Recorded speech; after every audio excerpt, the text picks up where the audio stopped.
ඔයා මේ විශ්වයත් එක්ක සම්බන්ධ වෙන්න පටන් ගත්තට පස්සේ මෙතෙක් ඔයාට තේරුනේ නැති සියුම් දේවල් ඔයාට තේරෙන්න පටන් ගන්නවා. ඔයාට මෙතෙක් අවබෝධ නොවූ දේවල් ඔයාට අවබෝධ වෙන්න පටන් ගන්නවා. තවදුරටත් ඔයාට අවබෝධ නොවුණු තේරුම් ගන්න අමාරු දෙයක් තිබුණොත් මොකක් හෝ ක්‍රමයකින් ඔයාට ඒ දේ තේරුම් කරලා දෙන්න, පැහැදිලි කරලා දෙන්න මේ විශ්වයේ සැදී පැහැදී ඉන්නවා. මේ විශ්ව මාතාවගේ මේ විශ්ව ඥානයේ පණිවිඩය පොතක් කරහා එන්න පුළුවන්, කෙනෙක් කරහා එන්න පුළුවන්.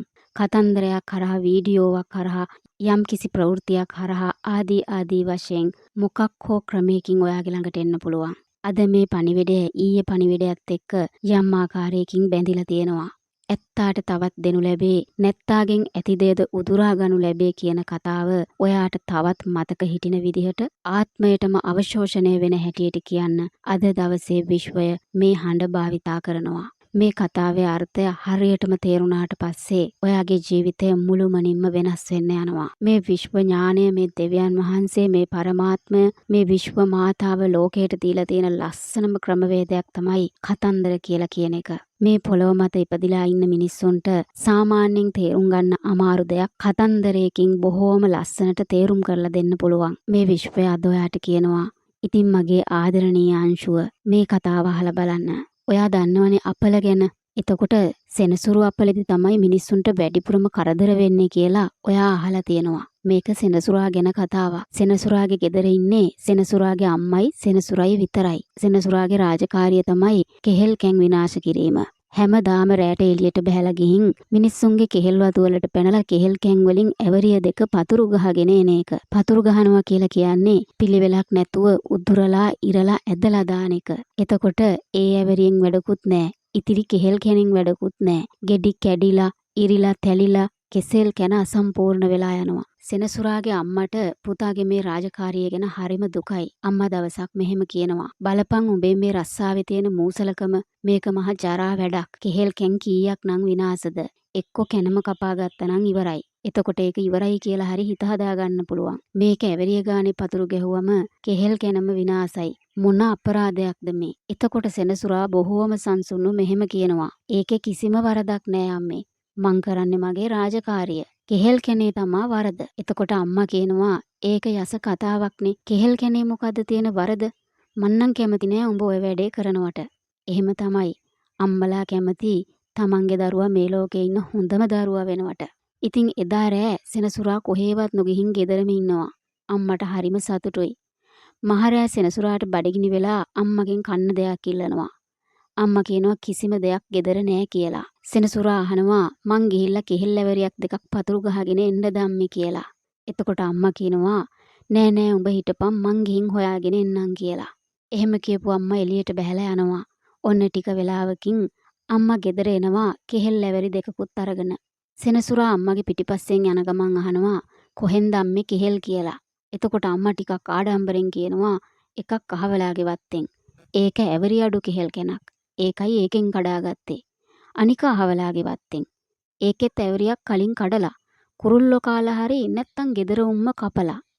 ඒකෙත් ඇවරියක් අඩුයිනේ. ඒ හින්දා ඒකිනුත් කපා ගත්තා. මං උඹ වගේ විනාශ කිරුවේ නෑ කියලා සෙනසුරාගේ අම්මා කියනවා. සෙනසුරා කෙහෙල් ඇවරියක් අතට අරගෙන එහෙට මෙහෙට හරවලා බලන ගමන් කියනවා, මාත් අම්මේ ගන්නේ අඩු තැනින් තමා. මං සෙනසුරා වුණාට මටත් ගන්න අවසර තියෙන්නේ අඩු තැනකින් විතරයි. ඔන්න ඔයා ආපහු අර කතාව මතක් කරගන්න. ඇත්තාට තවත් දෙනු ලැබේ, නැත්තාගෙන් ඇති දේද උදුරා ගනු ලැබේ. තවත් ටිකක් පැහැදිලි වෙන්න අපි තවත් කතාවක් අහමු. මේකත් කෙහෙල් ගැන කතාවක්. එක ගමක ජීවනෝපාය කෙහෙල් වගාව කරගත්ත ගොවියෙක්ට දුවලා දෙන්නෙක් හිටියා. මේ ගොවියා දුවලා දෙන්නම විවාහ කරලා දීලා කෙසෙල් ඉඩම දෙකට බෙදලා ගෙවල් දෙකක් හදලා දුන්නා. කාලයක් යද්දී සහෝදරියෝ දෙන්නටම දරුවෝ 10 දෙනා ගානේ විතර හම්බුණා. අර තාත්තා මැරුණා. දැන් කෙහෙල් වගාව අයිති දුවලා දෙන්නට. මෙතනින් අක්කාගේ වගාව එන්න එන්නම සාරයි. නංගිගේ වගාව එන්න එන්නම අසාර වෙන්න පටන් ගත්තා. අක්කාගේ වගාවේ කෙහෙල් කැන්වල ඇවරි පිරීලා රෝග නෑ. අක්කා දන් දීලා විකුණලා කාලා ඉතුරුත් තුනාම අසල්වාසීන්ටත් බෙදලා දෙනවා.